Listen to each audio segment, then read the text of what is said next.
are in our last port of call of this cruise. We have made it to Valencia. Today also must be us bad luck because the weather is not looking great. It's currently a little bit overcast with the possibility of rain expected, so we shall wait and see what happens. Hi, if you're new to our channel, we are Tom and Dom Travel and we release a new cruise and travel related video every single week. So if you haven't done so already, hit that subscribe button and don't forget to give this video a like. We grabbed everything we needed for the day and headed down to deck 3 where we got off the ship and into the port itself. In cruise news that was left in our cabin last night, it did state that you could pre-purchase a transfer ticket for the bus at destination services. However, we decided to try our luck and buy one on the day as we got on the bus, and luckily for us you could do that. Yes, the cost of the bus ticket was £6 per adult. We bought 2 of those while in the queue and we were straight on the bus. The bus journey was quite lengthy, around about 25 minutes, but it did drop us right where we wanted to be. Now, we had previously looked up other routes and we could have walked out of the port and then at the port entrance got public transport into the centre. However, that would have taken time, so we think for £6 for a return ticket was excellent. Yeah, we were dropped right in the centre of Valencia,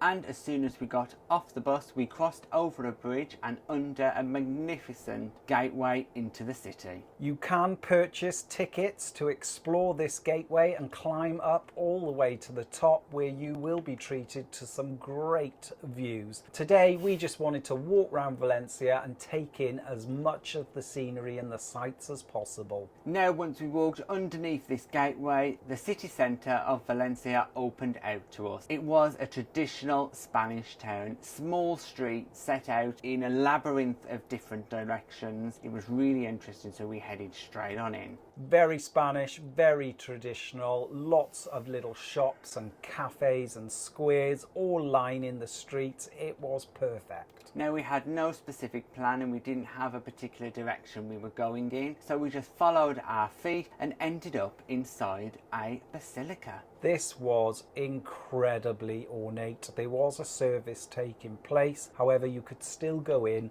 have a look, take some photos and videos, and wow, was it beautiful. The fresco painted on the ceiling of this basilica was particularly of interest. It was exceptionally beautiful and the detail was exquisite. Lots of tourists as well as locals were in the basilica, just admiring its stunning beauty. In complete contrast to inside the basilica and the tranquil experience in there, directly outside of it felt absolutely chaotic. There were lots and lots of school children, and we think there must have been some type of school trip because everywhere you looked there were children. For the next 3 days here in Valencia there's going to be a festival, and you could see evidence of that as we walked around the city. It was definitely getting prepared to host something big. Valencia is incredibly beautiful. It's got lots of history and strong connections to the Romans. We wandered through the streets and found another church. We did pop our heads in this church once again. It was a far simpler design, but once again very calming inside, and it was nice to have a wander around for a few minutes. We continued to walk the streets and we came across, just by chance, the main central market in Valencia, and it is huge and sells a huge variety of fresh local produce.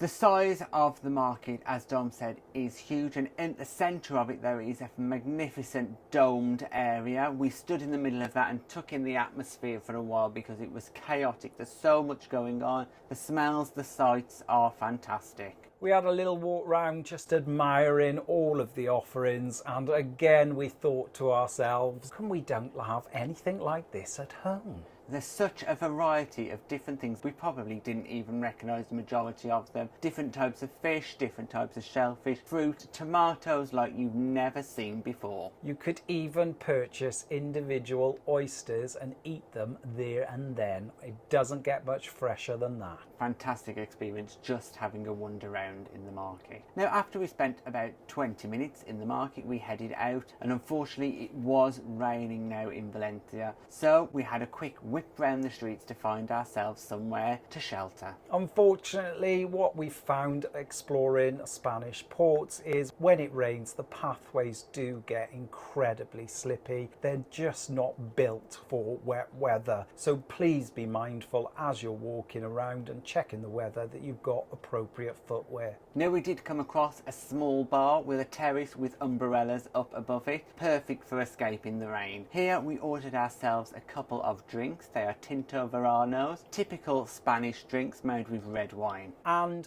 as we were feeling a little bit peckish, we also ordered a tapas to share, some patatas bravas. Now, patatas bravas are fried white potatoes with a spicy and garlic sauce. They were beautifully crisp, lots of sauce, lots of flavours, and we thoroughly enjoyed them. And it was a perfect accompaniment to our drinks. After we spent about half an hour there just soaking up some of the atmosphere and avoiding the downpour, we headed off back into the streets of Valencia, winding our way through some of those narrow alleyways. It is a great place just to have a wander. Then once again the heavens opened and it absolutely started to pour this time. Everywhere was covered with rainwater. It was awful. We were both completely soaked through and we just walked and ran as fast as we could back to the bus. When we got back to where the coach had dropped us off, we discovered everyone else had the same idea. There was a lengthy queue waiting to get on the buses in the pouring rain. Fortunately for us, there were 3 Marella Voyager transfer buses there waiting. Even though there were so many passengers wanting to get back at the same time as us, there was plenty of room available, and it wasn't long before we were on a bus heading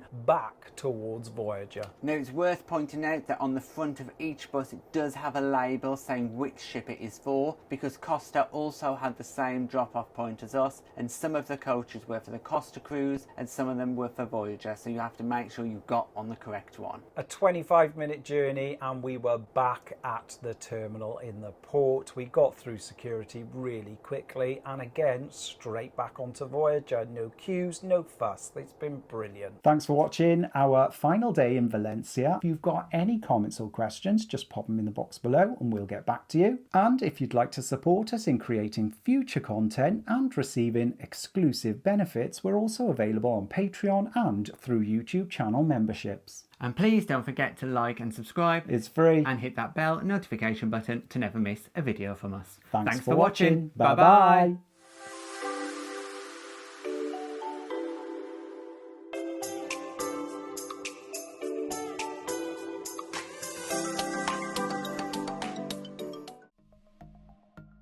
Thanks for watching. We've got lots more content available on our YouTube channel, so press that subscribe button. If you're interested in receiving daily updates, we're available on most social media platforms. Just search for Tom and Dom Travel.